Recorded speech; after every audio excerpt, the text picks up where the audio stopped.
Good evening YouTube family.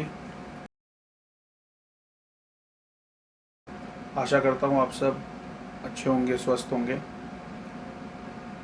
जैसे कि मैंने आपसे वादा किया था कि हैलोवीन वीक है और आप सबके सामने एक हॉरर स्टोरी लेके मैं आऊँगा।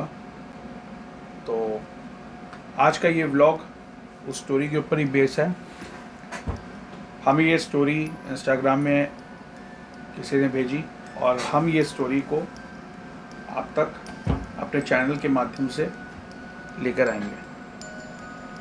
देखिए, मैंने पहले भी आपसे कहा था कि हमारी कोई भी स्टोरी जो हम इस चैनल पे बोलते हैं वो फेक या बनाई हुई नहीं होती।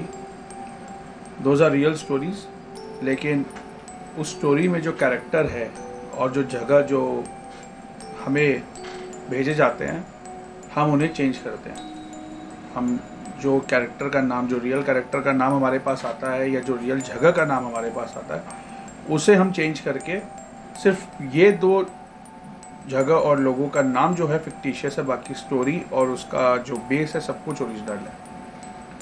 तो चलिए फिर आपको ले चलते हैं हैलोवीन की उस भूतिया स्टोरी में, और आशा करूँगा कि आपको ये कहानी अच्छी लगेगी। तो दोस्तों, ये कहानी है गुड़गांव में रहने वाले 16 साल के लड़के की, जो अपने मम्मी पापा के साथ गुड़गांव में रहता था और अक्सर गर्मी या सर्दी की छुट्टियों में देहरादून अपनी नानी के घर जाया करता था। तो हर साल की तरह इस साल भी सर्दियों की छुट्टी में वो अपनी मम्मी के साथ नानी के घर गया। देखिए, सिटी में रहने वाले लड़के या बच्चे अब पहाड़ पर जाएंगे, पहाड़ का माहौल एक अलग होता है। हालांकि ठंड गुड़गांव दिल्ली में भी काफ़ी पड़ती है, लेकिन पहाड़ों की बात ही अलग होती है। तो वो गर्मी से ज़्यादा उसे सर्दी में काफ़ी मज़ा आता था अपनी नानी के यहाँ। उसकी नानी का अपना मकान था, वहाँ पे छत थे, छत के पूरे वहाँ पे ओपन स्पेस था। तो उसको बहुत अच्छा लगता था वहाँ टाइम स्पेंड करना। लेकिन अनुज एक ऐसा लड़का था जो अपने स्केड्यूल को कभी नहीं भूलता था। चाहे वो अपना घर हो, चाहे वो नानी का घर हो, उसका जो स्केड्यूल बना हुआ था कि किस वक्त पे उसका क्या रूटीन है, उसे वो कभी नहीं बदलता था। तो नानी के घर पहुंचा, नानी के घर नानी से मिला, तो भाइयों से मिला, भाई बहन से मिला, खाया पिया, मौज मस्ती हुआ, सब कुछ हुआ। और अगला दिन से वो अपने रूटीन पे आया। तो रूटीन पे आया तो उसका रूटीन था सुबह उठना, थोड़ा सा व्यायाम करना, फिर पढ़ाई करना, फिर नाश्ता पानी, लंच वंच ये सब करके शाम को 1-1.5 घंटा, चाहे वो खेल कूद में, चाहे वो कोई भी तरह का क्वालिटी टाइम स्पेंड करना। तो ये उसका बेसिक रूटीन था जो हर एक बच्चे का होता है। तो अनुज भी वैसे ही अपना रूटीन फॉलो करने लगा। वो सुबह 5:30 बजे उठता, व्यायाम करता, खेलता कूदता, पहाड़ों पे खाना पीना खाता पीता, नानी से अच्छी अच्छी कहानियाँ सुनता, और इस तरह से वो अपनी नानी के घर में अपनी छुट्टियाँ गुजार रहा था। तभी एक दिन क्या हुआ, एक रात अनुज काफ़ी थक गया था। उस रात वो और उसके कज़न काफ़ी खेल कूद में ज़्यादा इन्वॉल्व हो गए थे, तो उस वजह से अनुज को थकान हो गई थी और अनुज जल्दी सोने चला गया। और जब जल्दी सोने चला गया तो अगले दिन जो अनुज सुबह 5:30 बजे उठता था, उसकी आंखें रात को तड़काऊ से करीब 2:30-3 बजे खुल गई। तो जब उसकी आंखें खुली तो फिर वो बोला कि अब सो के क्या कर रहे हैं, चलो थोड़ा सा छत पे टहला जाए, फिर पढ़ाई कर लूँगा।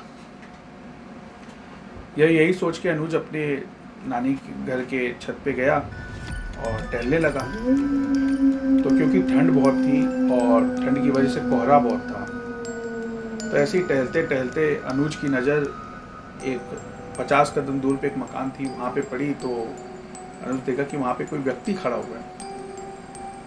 पहले तो उसे समझ में नहीं आया, उसे लगा कि पता नहीं क्या है, क्योंकि कोहरा बहुत था वहाँ पे और अनुज को सही से वो दिख नहीं रहा था। लेकिन फिर थोड़ी देर बाद अनुज को लगा कि वहाँ कोई व्यक्ति खड़ा है, इंसान रूपी कोई है।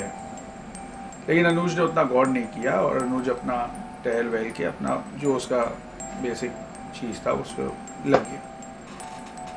अगले दिन सुबह 4:30 पौने 5 बजे फिर अनुज उठा, फिर वही छत्ता पे गया, और इस बार फिर वो उस व्यक्ति को देखा उसी छत पर। लेकिन इस बार अनुज थोड़ा सा घबरा गया, क्योंकि जो व्यक्ति उसे उस छत पर, दूसरे छत पर दिखाई दे रहा था, उस व्यक्ति की जो कद है वो पिछले दिनों से थोड़ी सी ऊंची थी। यह देख अनुज घबरा गया, लेकिन फिर भी अनुज ने उतना गौर नहीं किया और उसे नज़रअंदाज करते हुए अपने कामों में लग गया। फिर तीसरे दिन वही, और उस व्यक्ति का कद थोड़ा सा और बढ़ा हुआ दिखा। लेकिन इस बार अनुज की तबीयत बिगड़ गई। तबीयत बिगड़ गई, कैसे बिगड़ गई? अनुज के पेट में ज़ोर ज़ोर से दर्द होने लग गया अचानक से।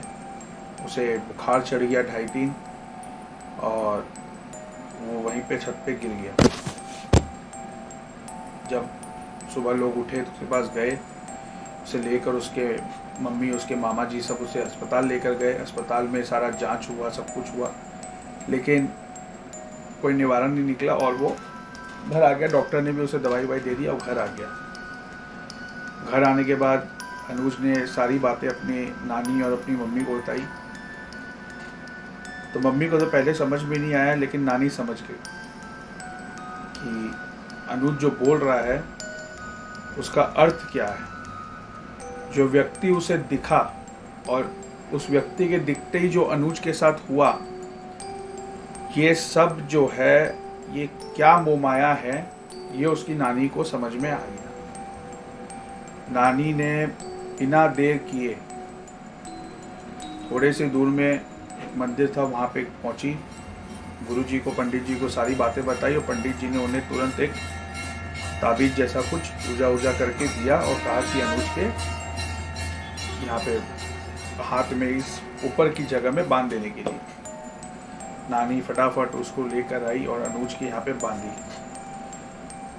वो चीज़ बांधने के समझ लीजिए 1.5-2 घंटा बाद अनुज की तबीयत में सुधार आने लगा। धीरे धीरे करके शाम तक अनुज एकदम फिट एंड फाइन हो गया। अनुज को कोई पेट में दर्द नहीं, कोई बुखार नहीं, कुछ नहीं। तो अनुज ने अपनी नानी से पूछा कि नानी, दवाई लेकर इतना आराम नहीं आया जितना ये बांधने के बाद आराम आ गया, तो ये है क्या? और वो जो मुझे छत पे वो जो व्यक्ति दिख रहा था, उसका और मेरे तबीयत बिगड़ने का क्या मतलब है? तब नानी ने अनुज से कहा कि बेटा, जो व्यक्ति तुम्हें दिख रहा था और तुम्हें लग रहा था कि वो दूसरे छत पे खड़ा वो इंसान है, दरअसल वो इंसान नहीं, वो छलावा है।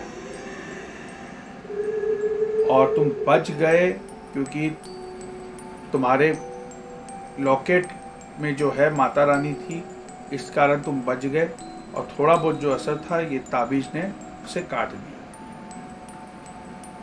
अनुज को समझ में आ गया और अनुज ने कान पकड़ लिया कि अब से टाइम बे टाइम वो छत पर नहीं जाएगा, क्योंकि उसे कई बार उसकी नानी ने, उसके मामा ने उसे मना भी किया था कि बेटा टाइम या बे टाइम को छत्ता पे नहीं जाते।